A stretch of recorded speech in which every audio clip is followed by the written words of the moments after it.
Mga ka-PL, kaya pala nasabi ni Tatay Digong sa interview niya kay Banat Bay na, "Hoy, mga GG, ang demokrasya ng Pilipinas ay palit-palit yan. Ang mahirap sa inyo, gusto ninyo hanggang sa kaapo-apuhan ninyo." Di ho ba nabanggit yan ni Tatay Digong?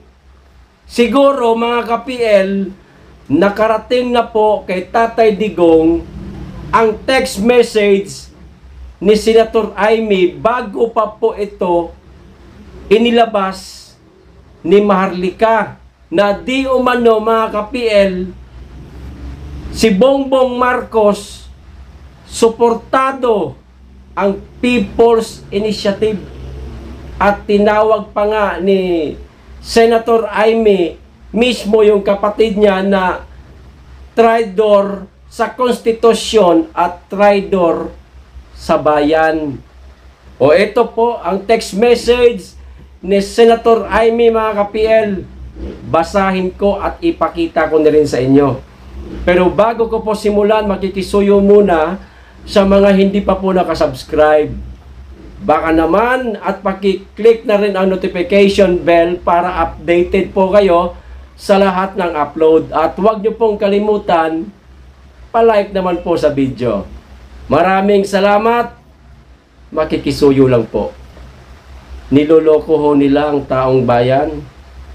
Taliwas pala sa sinabi ni Bongbong Marcos na tinututulan niya ang People's Initiative. Diba? Tutol ako. Itigil niya yan. Diba? Sabi niya. Pero ang totoo pala mga ka-PL, suportado niya ang PI. Kita nyo na kung paano nila tayo niloloko. O eto po, ipakita ko muna sa inyo itong caption ni Maharlika. Ayan, basahin ko na rin. Ang pangalan po na kanyang bagong Facebook page dahil nga ginurgor ni Lisa ang kanyang Facebook page. Ayan na, Maharlika Network. Oh, please share. Ayan. Ayan na, ha? Galing mismo kay Senator Amy na traidor sa konstitusyon, traidor sa bayan at traidor ang polboronic niyang kapatid. Get up, speak up, and pick him up. Caption pa lang yan ni Maharlika mga ka-PL, malaman na. O eto na po mismo ang text message ni Senator Amy na maaaring nakarating na po kay Tatay Digong bago pa man po ito in-expose ni Maharlika. Ilang oras lang ba ito nakalipas? 3 oras lang oh. Oh. Ito ho ang sabi ni Senator Amy. Siguro, ito basahin ko muna ha. Anong sasabihin sa prayer rally? Siguro merong nabanggit si Maharlika tungkol sa gagawing prayer rally dito sa Davao. Kasi ang sa Maynila o sa administrasyon ni Marcos kick-off, di ba? Kick-off rally na para sa akin hindi man mo kung ano-ano mga katawagan pa dyan, kundi sa madaling salita loyalty check man lang yon. Ha? Pa-kick-off pa sila, ha? Pa-kick-off pa sila. Ayan, nabubulol na ako. Oh. Kaya natanong ni Senator Amy na anong sasabihin sa prayer rally? Ayan. Naitanong niya kay Maharlika. O siguro meron silang mga text messages. Ngayon, ito na mismo ang sinabi ni Senator. O, traumatic yung meeting kay BBM kanina. Kunwari, wala siyang alam. Kita nyo na, kunwari, wala siyang alam. Yung pala, todo-todo niyang sinusuportahan ang PI para magkaroon ng 2 times 5-year terms siya at iba pa.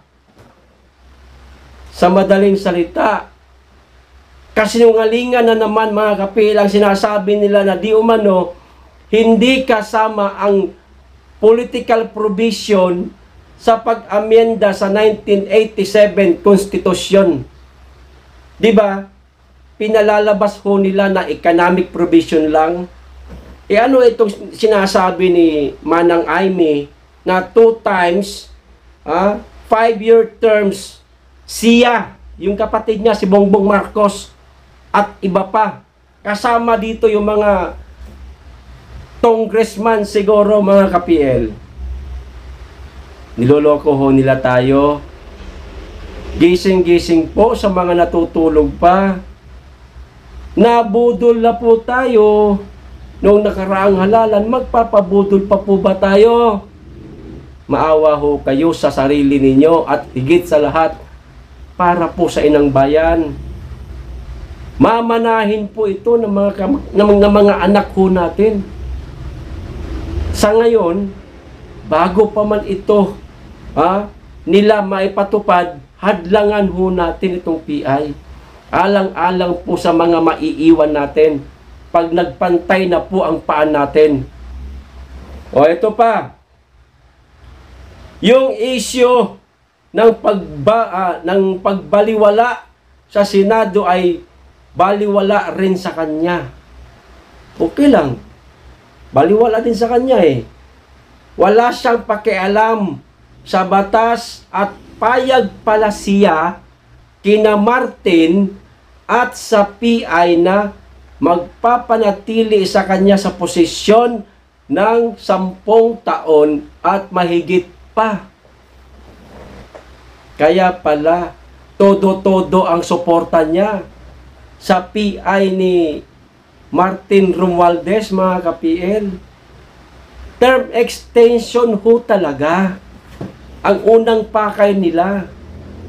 Etong economic provision, sa tingin ko lang, ito lang ang sasabihin nila sa taong bayan sa atin para hindi po tayo mawerla na aamyendahan ang 1987 Constitution para magmukha silang mabango, mabuti. Ang sinabi ho nila, economic provision lang. Pero papalamanan po nila, mga ka-PL, na ang political provision, ito ngang dagdag po na termino sa kanila. Pagod na po tayo sa kanila eh. Ngayon pa lang, tapos magdagdag pa sila ng termino, lugmok po ang bansa natin. Ngayon nga, hindi pa man ito nagsisimula. Ramdam na po natin ang constitutional crisis, mga ka-PL. Maaaring maglalaban-laban po itong COMELEC, Korte Suprema, Kongreso, Senado. Magkakagulo. Darating ang araw na mangyayari ho yan. Tayo po ang maaapektuhan. Gising-gising po tayong lahat. Magtulungan po tayo. Tutulan po natin itong PI. Parang awa na po ninyo, mga kababayan. O ito pa. Kakahiya kung ano ang binatikos sa ama ko. Si Senator Aimee may sabi kung ano ang binatikos sa ama niya, na ama nga nila ni Bongbong Marcos, mas malala pa ang gagawin niya. Mas malala pa ang gagawin ng kanyang kapatid na si Marcos. Pinagbigyan na kayo ng taong bayan para itama ang mga maling paratang sa inyo. Na yun din ang pinaniniwalaan namin na mali ang paratang sa inyo. Pero pinatutunayan po ninyo, ikaw Mr. President, na tama ang mga paratang sa inyo ng mga dilawan. Ang bihira talaga. Ito pa traidor sa konstitusyon, traidor sa bayan, traidor sa aming pamilya. Si Bongbong Marcos. Traidor sa kanilang pamilya ayon kay Senator Aimee Marcos. Hindi ko na siya kilala. Higit hindi siya maaring anak ng ama ko. Baka nalason sa kapangyarihan o nalunod sa kapangyarihan pala, ayan. Baka may nagbubuyo na kinakailangan nating ipasa itong People's Initiative para manatili ka sa posisyon ng mahabang panahon.